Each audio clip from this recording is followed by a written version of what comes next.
नमस्कार, मैं मनीष स्वागत करता हूं आपको अपने इस यूट्यूब चैनल पे। दोस्तों, दो जो जोन है उससे 2018 के जो आरआरबी ग्रुप डी हुआ है उसका कह सकते हैं कि पैनल आया है, यानी कि बहुत सारे लोगों को बुलाया गया है जॉब के लिए, यानी कि उनका सिलेक्शन हुआ है। उसी पैनल को अपन डिस्कस करेंगे। ये आपका प्रोविजनल पैनल जो दे रखा है, सबसे पहले मैं आपको दिखा रहा हूँ।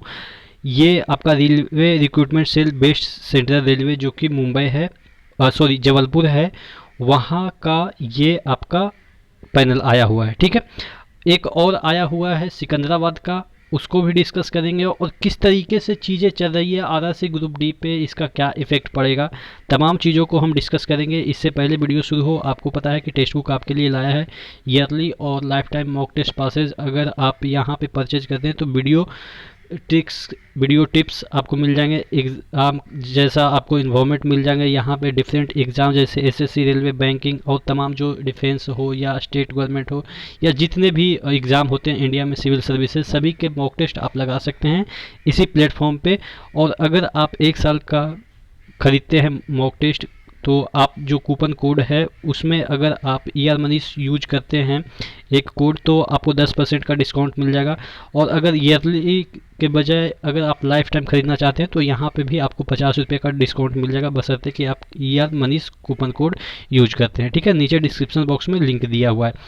तो हम बात कर रहे थे ये वाला जो आपका पैनल आया है, प्रोविजनल पैनल। देखिएगा यहाँ पे अगर हम बात करें जो टोटल कैंडिडेट की हम बात करें तो यहाँ पे देखिएगा ये और भी नीचे हम जा रहे हैं तो यहाँ पे 64 और भी नीचे, मतलब कि आपको मैं बताऊं तो 122।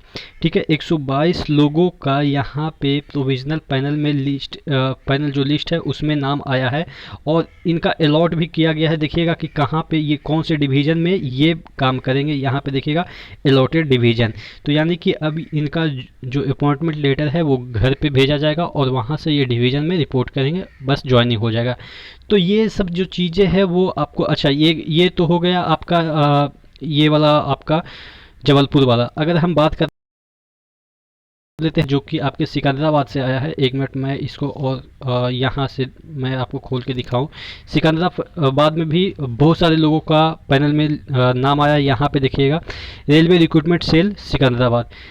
ठीक है, अब यहाँ पे देखिएगा based on result of computer based CBT conducting during the period of, जो भी है जिस मतलब कि आपको तो ये सब पढ़ने की कोई आवश्यकता नहीं है, वो तो आपको पता होगा अगर इसमें आपका नाम होगा तो मैं बेसिक मुद्दे पे बात कर रहा हूँ कि ऐसा क्यों हो रहा है। देखिएगा, ठीक है, यहाँ पे देखिएगा जो यहाँ पे हेल्पर ब्रिज जो कि मेरा पोस्ट है उसमें 1 लोगों को अलॉट किया गया है। फिर हेल्पर इलेक्ट्रीशियन में भी 2 लोगों को अलॉट किया गया है। सबसे ज़्यादा ट्रैक मेंटेनर की जो पोस्ट होती है वो आधे से ज़्यादा लगभग ट्रैक मेंटेनर की ही पोस्ट होती है, जैसा कि 40,000 के तकरीबन आपके आरआरसी ग्रुप डी के जो 2019 वाला वैकेंसी है उसमें है।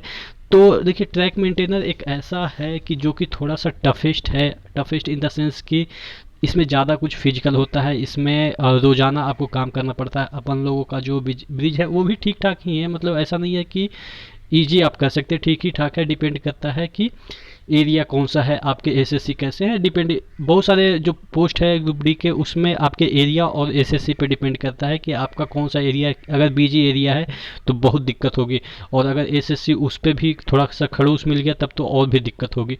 तो कहने का मतलब ये है कि कोई भी ग्रुप डी का, कहते हैं ना कि ये जॉब अच्छा है वो जॉब अच्छा है, भाई कोई भी ग्रुप डी का आप कह सकते हैं कि अगर फिजिकल वर्क के रिस्पेक्ट में हम बात करें तो कोई भी आपको इजी नहीं है। हाँ, लेकिन जो कंडीशन अभी फ़िलहाल बेरोज़गारी की है उस कंडीशन में सब जॉब आपको इजी ही दिखेगी।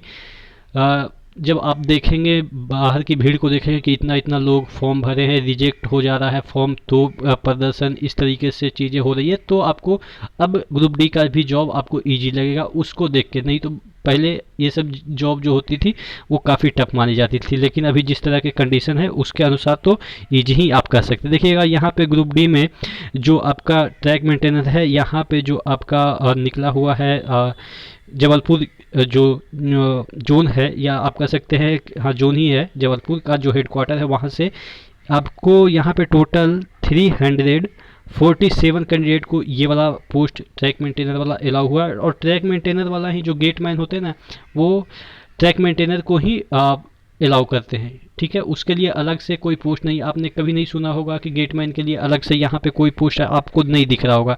तो जो आप गेटमैन देखते हैं वो बंदा जो होता है वो ट्रैक मेंटेनर ही होता है, उसको अलॉट कर दिया जाता है, उसको दे दिया जाता है। ठीक है, तो ये बहुत सारे कन्फ्यूजन होते हैं कई बार कि जो गेटमैन होता है उसका वैकेंसी कैसे फुलफिल होता है। ग्रुप डी का तो बनता है, लेकिन कभी आपने उसका इसमें सीट में आप देखेंगे कि अलॉट नहीं होता है कि ये गेटमैन है, गेटमैन उसी को बना दिया जाता है। ठीक है, और भी देखेंगे एस एन टी भी थोड़ा ख़तरनाक जॉब है। यहाँ पे मैं आपको बताऊं कि जहाँ पे ज़्यादा बारिश होती है, जहाँ पे बिजलियाँ ज़्यादा कड़कती है, तो वहाँ पे जल्दी जल्दी जो शॉर्ट सर्किटिंग वगैरह का काम होता है, तो आपको रात को भी जाना पड़ेगा उसको बनाने के लिए। क्योंकि अगर 1 मिनट भी, या 1 मिनट तो छोड़ो, कम से कम आधा घंटा भी अगर बाधित हो जाती है इलेक्ट्रिसिटी, तो आप समझ सकते हो कितने ट्रेनें रुक जाएगी। ठीक है, तो ये सब जो जॉब है पॉइंट्समैन का, थोड़ा बहुत आप कह सकते हो कोई ईजी है, बशर्ते इसको इस नज़र से हम देखते हैं कि इसमें थोड़ा सा जो अपग्रेडेशन है, यानी कि आपका जो चीज़ें हैं कि आप यहाँ पे जल्दी से आप मतलब कि आगे बढ़ सकते हो पॉइंट्समैन, क्योंकि ये ट्रैफिक में आ जाती है तो ट्रैफिक वाले को ज़्यादा प्रमोशन के चांसेस है। तो पॉइंट्समैन भी कोई मतलब कि आप कह सकते हैं ईजी नहीं है, क्योंकि यहाँ पे भी आपको एकदम से एनी टाइम बीजी अगर स्टेशन पे दे दिया तो एनी टाइम आपको अलर्ट रहना पड़ेगा तुरंत। पॉइंट्समैन क्या होता है कि गाड़ी को अटैच करता है, डिटैच करता है, ये सब काम करना पड़ता है। और उसके बाद मतलब कि काम तो यहाँ भी थोड़ा सा, लेकिन और भी जो डिपार्टमेंट है उससे ईजी है। ठीक है, और तो ये सब चीज़ें हैं। अब देखिए एक और चीज़ मैं आपको दिखा देता हूँ कि ये जो चीज़ें देखिए यहाँ पे जो कट ऑफ है वो अभी मैं दिखा रहा था वेस्टर्न जो जोन है वहाँ पे देखिएगा, वेस्टर्न रेलवे का जो मुंबई जोन है वहाँ पे कट ऑफ देखिएगा, ये आपका 76 से 72 नाइन्थ स्टेज का जो 2-3 दिन पहले मैं दिखा रहा था। तो ये जो रीजन है मैं हमेशा समझा रहा हूँ कि आपका देखिए ये सब जो मार्क्स है वो नॉर्मलाइज मार्क्स है। कभी आपने राम मार्क्स में ये 4 डिजिट तक पॉइंट के बाद नहीं देखा होगा, तो ये नॉर्मलाइज मार्क्स है। और ये 76 तब लाए गए हैं जब किसी का 45 नंबर है राम मार्क्स और किसी का 55 मार्क्स है, 55 जाके 76 बना है। ठीक है, क्योंकि उस समय 20-20 नंबर 30-30 नंबर बढ़े थे। तो आपको मैं हमेशा यही बोल रहा हूँ कि 55 से 60 के बीच अगर लाते हैं, क्योंकि उस ज़माने का ये कट ऑफ है जब मतलब कि हाई कट ऑफ हुआ करता था ग्रुप डी में। अभी तो कट ऑफ नीचे जाएगा, क्योंकि उस ज़माने से, उस ज़माने बोले तो वही 2-3 साल पहले की मैं बात कर रहा हूँ, क्योंकि ग्रुप डी बहुत दिनों के बाद आया था और उसमें सभी लोग फॉर्म फिल कर दिए थे। तो इस वजह से उस समय का कट ऑफ थोड़ा सा हाई चला गया था। लेकिन इस बार पक्का आपका ग्रुप डी में 1 लाख वैकेंसी भी हो गई है। फिर ये अगर पहले ज्वाइनिंग करवा देता है, हालांकि पहले तो ज्वाइनिंग मुझे लग रहा है कि करवाएंगा ही एनटीपीसी का, तो और भी कट ऑफ नीचे चला जाएगा। एसएससी जीडी का अभी एग्ज़ाम होने जा रहा है, आपके डीएफसीसीआईएल के एग्ज़ाम हो रहे हैं। तो यानी कि टोटल कहने का मतलब ये है कि ये सब जो एग्ज़ाम अगर पहले हो जाता है या पहले नहीं होता लेकिन रिजल्ट पहले आ जाता है, ज्वाइनिंग पहले करवा देता है, तो आपका ग्रुप डी का और भी चांसेस है कि जो कट ऑफ है वो नीचे चला जाएगा। आप क्या सोचते हैं ज़रूर कमेंट बॉक्स में कमेंट करके बताइएगा। नेक्स्ट वीडियो मिलते हैं, तब तक के लिए धन्यवाद।